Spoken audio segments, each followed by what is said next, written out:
Hey guys, good evening. I hope all of you are doing very well. Sorry for not uploading a video for so long. अब आपके videos जो है वो बिल्कुल term 1 के लिए हमने तैयार होना है, तो टर्म 1 के लिए आपके सारे वीडियो साइंस के, chemistry, bio and physics, they will come one after the other. ठीक है. तो अभी आपके पास टर्म 1 में हम लोग केमिस्ट्री को पहले खत्म कर लेते हैं. तो केमिस्ट्री टर्म 1 में फर्स्ट चैप्टर जो हमारा है that is matter in our surroundings. Multiple choice questions आपके आने हैं इफ यू रिमेंबर. तो matter in our surroundings, let's just go forward guys. 3 videos already uploaded. Next की जो वीडियोस है उनको आप देखो और क्वेश्चंस खूब सारे प्रैक्टिस करो.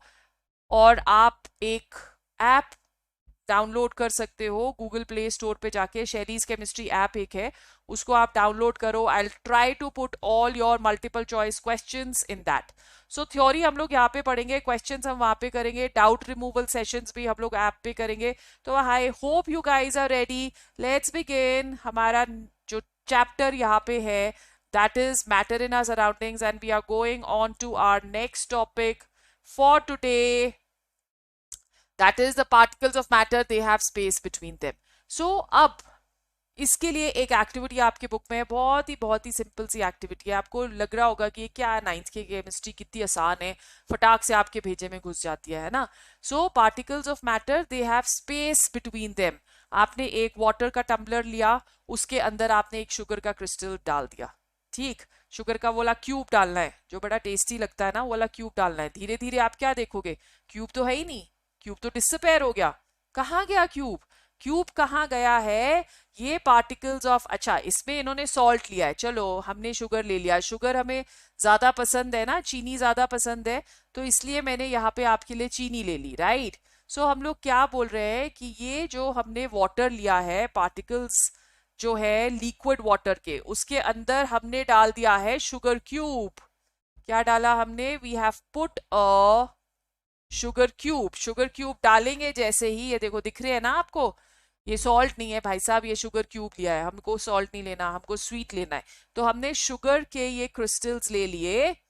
जब हम इसको शुगर के क्रिस्टल्स को थोड़ी देर तक रखते हैं तो हम देखते हैं कि वाटर जो है हमें फिर से क्लियर दिखने लग गया. तो कहाँ गए ये शुगर के क्यूब्स? इससे पता चलता है कि वाटर के मॉलिक्यूल्स के बीच में कुछ स्पेसेस थे. ठीक है. तो इसके अंदर क्या थे? इसके अंदर थे स्पेसेस, और वो डिसपेयर हो गए हैं. सारी की सारी जो क्यूब है वो डिसपेयर हो गए उन स्पेसेस के अंदर. उन स्पेसेस के अंदर उन्होंने अपनी जगह बना ली. जब उन स्पेसेस के अंदर जगह बना ली तो वाटर फिर से हमको क्लियर नजर आएगा. पर टेस्ट क्या होगा? Test is going to be sweet. तो मतलब शुगर कहीं ना कहीं तो है, बट उस शुगर ने क्या किया? उस शुगर ने सारा का सारा जो स्पेस था वो ऑक्यूपाई कर लिया. तो हम इससे क्या कंक्लूड कर सकते हैं? इस एक्टिविटी से हम कंक्लूड कर सकते हैं कि there are enough spaces. Activities के ऊपर आपने बहुत ध्यान देना है क्योंकि उसमें से हम क्वेश्चंस भी एक्सपेक्ट कर सकते हैं. There are enough spaces between the particles of matter.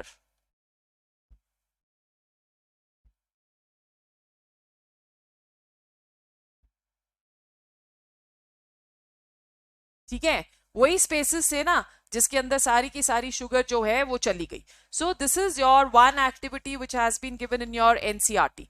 So particles of matter, they will have space in between them. Let's see. Let's go on to the next property over here. आपकी next property है the particles of matter attract each other. Do they attract each other?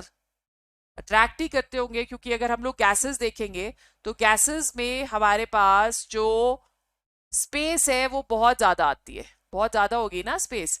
तो there is a lot of space between the particles of matter as you can see in a gas. अब अगर हम इसको compress करते हैं, right, तो हमने क्या किया देखो.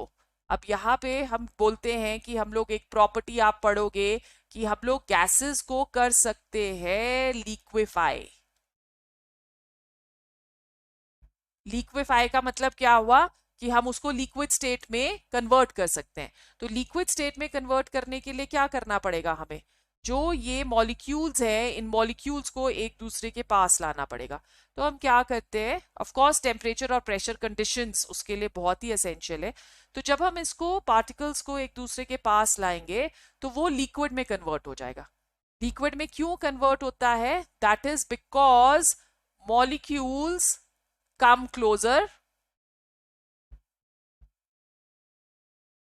और अगर मॉलिक्यूल्स एक दूसरे के पास आते हैं तो they start attracting each other, forces of attraction उनके बीच में आ जाएगी। Forces of attraction they come into play. So अगर forces of attraction they are going to come into play, then what will happen, it means they are attracting each other. ठीक है, उसी तरह से अगर हम लिक्विड जो है, लिक्विड को और पास लाएं, लिक्विड के मॉलिक्यूल्स को भी हम लोग और पास ले आते हैं तो वो कन्वर्ट हो जाता है सॉलिड में। So they are going to attract each other, that is why these forces of attraction they come into play and gases liquid में convert हो सकती है और liquid जो है वो solid में convert हो सकता है। Okay, let's take another activity। हम लोग ले रहे हैं एक चौक का piece. Forces of attraction solid में मैक्सिमम फोर्सेस ऑफ अट्रैक्शन रहते हैं हमेशा, और गैसेस में मिनिमम फोर्सेस ऑफ अट्रैक्शन, तभी वो दूर दूर रहते हैं। ओके, इसको और डिटेल में हम लोग आगे आगे पढ़ते रहेंगे। एक हमने ले लिया चौक, दूसरा हम लोग ले लेते हैं आयरन का एक piece. Let's say we are taking iron nail. ठीक है, एक हमने चौक का पीस ले लिया, एक हमने आयरन नेल का पीस ले लिया, एक हैमर भी लेनी है। तो जब हम चौक के पीस में के ऊपर हैमर मारेंगे तो क्या होगा, chalk will break, isn't it? और अगर हम नेल के ऊपर हैमर मारेंगे तो will the nail break? The nail will not break. It means that chalk has greater forces of attraction or lesser forces of attraction. What do you conclude? Chalk will have lesser forces of attraction, तभी करके वो टूट जा रही है ना। Okay, और जो हमारे पास है आयरन नेल, आयरन नेल तो नहीं टूट रहा, तो आयरन नेल के पास क्या है, they have greater forces of attraction। ठीक है, lesser forces of attraction and these will have greater forces of attraction। so but attraction तो है, अट्रैक्शन तो है। अगर अट्रैक्शन नहीं होती तो हम गैसेस को सॉलिड में कन्वर्ट नहीं कर सकते। ठीक है, हम स्टीम को वाटर में कन्वर्ट नहीं कर सकते और हम वाटर को आइस में कन्वर्ट नहीं कर सकते अगर मॉलिक्यूल्स के बीच में फोर्सेस ऑफ अट्रैक्शन नहीं होती। तो we can very easily explain that particles of matter they attract each other by this activity. Okay, then next, particles of matter are in continuous motion. So इसके लिए बड़ी सारी activities है। जितने particles of matter होते हैं, अब देखो आपको याद रखना है कि जो फोर्सेस ऑफ अट्रैक्शन होते हैं ना, फोर्सेस ऑफ अट्रैक्शन अगर ज्यादा होंगे तो मूवमेंट कम होगी। तो हम बोल सकते हैं कि they are inversely proportional to movement of particles. तो सॉलिड के पार्टिकल्स तो इतनी इजीली मूव नहीं करते, कि करते हैं? नहीं करते ना, डिफिकल्टी से मूव करते हैं। ओके, सो यहाँ पे हम क्या बोल रहे हैं कि particles of matter they are in continuous motion. अगरबत्ती जलाई आपने रूम के एक कॉर्नर में, दूसरे कॉर्नर में आप बहुत ही आराम से उसकी खुशबू को स्मेल कर सकते हो। तो ये जो वेपर्स आपको नजर आ रहे हैं, these vapours they are travelling from one end of the room to the other end of the room. ठीक है, वो क्या कर रहे हैं, they are going to travel. अब अगर वो ट्रैवल करेंगे तो इसका मतलब they are in motion, they are moving, right? So smelly chemicals जो होते हैं, अगर हम उसको बर्न करेंगे और वो वेपर्स देंगे तो वो जो वेपर्स हैं, यहाँ वो स्मोक दे रहे हैं, वो स्मोक जो है that is in the form of gas. Gas में फोर्सेस ऑफ अट्रैक्शन सबसे कम होते हैं और इसी वजह से वो सबसे ज्यादा मूव करती है। क्लियर है? Okay, so let's take another gas. अब अच्छा, एक और चीज आपको यहाँ पे मैं बताऊंगी कि ये जो स्मेल है इसकी, या जो इसके वेपर्स हैं, ये एयर के साथ मिक्स हो जाते हैं. जब ये एयर के साथ मिक्स होंगे तो ये ज्यादा ट्रैवल करेंगे, दे विल ट्रैवल फास्टर. सो इसको हम लोग मिक्सिंग ऑफ गैसेस को क्या बुलाते हैं? This mixing of gases, this is known as diffusion. So diffusion क्या हो गया? प्रोसेस ऑफ intermixing of gases, that is known as what? That is known as diffusion. Process of intermixing of gases. Intermixing of gases को हम क्या बुला रहे हैं? That is known as, this process is known as diffusion. This is a very very very important process. और maximum diffusion जो होती है, that is in gases. Because वो रैंडमली मूव करते हैं, उनमें फोर्सेस ऑफ अट्रैक्शन कम है. तो आप देख रहे हो everything is interlinked. So this is going to have maximum forces of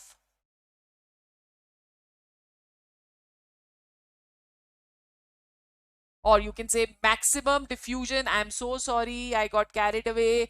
So हम लोगों ने क्या बोलना है कि दोबारा से एक बारी, जो डिफ्यूजन का प्रोसेस होता है, diffusion is intermixing of gases. मैंने लिखना था it is maximum in gases. It is maximum in gases. Okay. और डिफ्यूजन का जो प्रोसेस है, that is negligible in solids.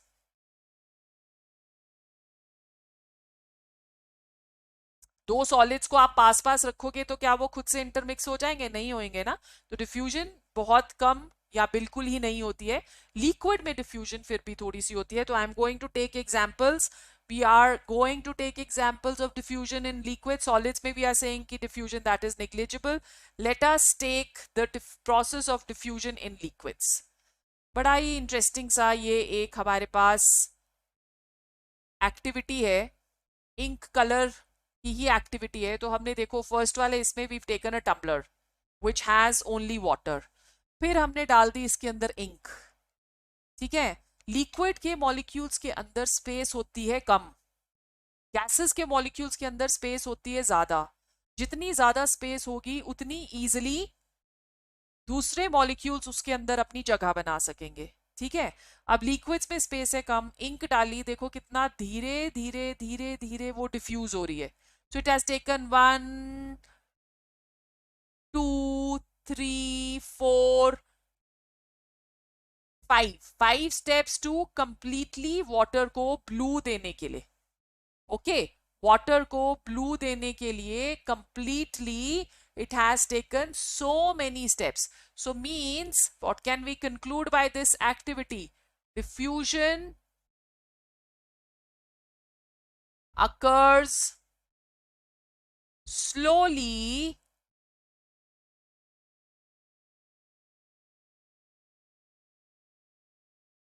in liquids. Diffusion will occur slowly in liquids. Reason मैंने आपको दे दिया. Why it is occurring slowly in liquids? Because spaces जो हैं liquids के अंदर कम है. दूसरा कोई भी एक बंदा या एक स्टूडेंट या एक इंसान तभी अपनी जगह ले सकता है अगर बीच में जगह हो. अगर बीच में जगह कम होगी तो उसको पुश करना पड़ेगा ना. तो इंक भी यहाँ पे क्या कर रही है? पुश कर रही है वाटर के मॉलिक्यूल्स को अपनी जगह बनाने के लिए. राइट. अब एक्टिविटी नेक्स्ट देखते हैं क्या है हमारे पास. मुझे भी नहीं पता. ओ गैसेस आ गई. चलो. सो अब गैसेस में क्या है बेटा, हमने ये 2 बॉटल्स इन्वर्ट करी है. इसमें बॉटल में we have taken a brown gas and this brown gas is nitrogen dioxide. Gas हुई, डिफ्यूजन फटाक से होनी चाहिए. तो चलो इसमें भी हम एक कलरलेस गैस ले लेते हैं. सो कलरलेस गैस हमने ले लिया, इसमें hydrogen. Let us take hydrogen which is a colourless gas.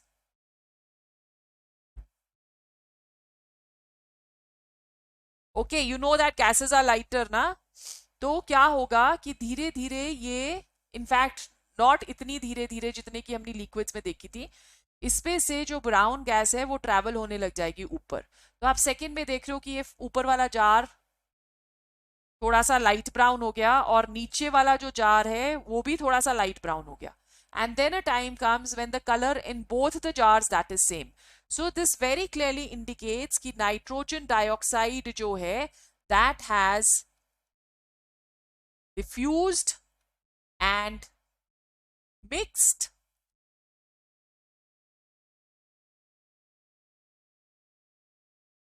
with hydrogen। तो कलर क्या हो गया दोनों जार्स में? दोनों जार्स का कलर हो गया लाइट ब्राउन। ठीक है। सो इंटरेस्टिंग सी एक्टिविटीज आपके एनसीईआरटी बुक्स में है। तो हमारे पास अब क्या हो गया? whenever we are talking of, okay, let's take another activity। एक और एक्टिविटी है आपकी बुक में। अरे ये तो हमारी एक्टिविटीज खत्म हो गई भाई साहब। Just give me a second.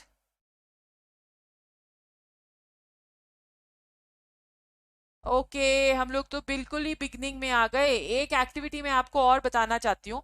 एक एक्टिविटी इसमें और रहती है कि अगर हम लोग क्रिस्टल्स लेते हैं कॉपर सल्फेट के क्रिस्टल्स होते हैं ब्लू, तो सॉलिड भी लिक्विड के अंदर डिफ्यूज हो जाता है। आपने लिक्विड एंड लिक्विड डिफ्यूजन कर लिया जिसमें हमने इंक वाटर के अंदर डाली थी, फिर आपने डिफ्यूजन कर लिया गैसेस और गैसेस का, सॉलिड लिक्विड में डिफ्यूज हो सकते हैं। तो उसके लिए हम एक बीकर लेते हैं वाटर, उस बीकर के अंदर हम कॉपर सल्फेट के क्रिस्टल्स डालते हैं। कॉपर सल्फेट के जो क्रिस्टल्स होते हैं they are blue in colour. Slowly and gradually we will see कि वो जो पूरा वाटर है that becomes blue. So solid can diffuse or solid can move in a liquid. So keeping all these things in mind, let us see what all we have learned in all these activities. So we are going to take a quick recap. Add your question here आ रहा है, पर I am going to give you the answer. Not add your question, I am going to give you the answer. उसके लिए मुझे करना पड़ेगा pen select, उसके लिए मुझे करना पड़ेगा कलर सिलेक्ट। ठीक है। सो हमने क्या क्या सीख लिया अभी तक? फर्स्ट पॉइंट जो हमने सीखा वो ये था कि every matter is made up of particles। Second, the particles constituting a matter are very small। ये भी हमने पढ़ लिया है, इसकी हमने एक्टिविटीज भी कर ली हैं। रिव्यू के लिए आप पुराने वीडियोस देख सकते हो, चैनल को सब्सक्राइब कर सकते हो, अपने फ्रेंड्स के साथ शेयर कर सकते हो और टर्म 1 में साइंस में फुल मार्क्स ला सकते हो। ठीक है। Particles are separated by interparticle space, so we can say that the particles of matter have interparticle space। फिर उसके बाद particles are not stationary, ये अभी करा ना हमने, particles are in random motion। और सबसे ज्यादा किसमें थी? गैसेस में। ये मल्टीपल चॉइस क्वेश्चन आपका बन सकता है। Particles are in random motion. ठीक है। And then there are forces of attraction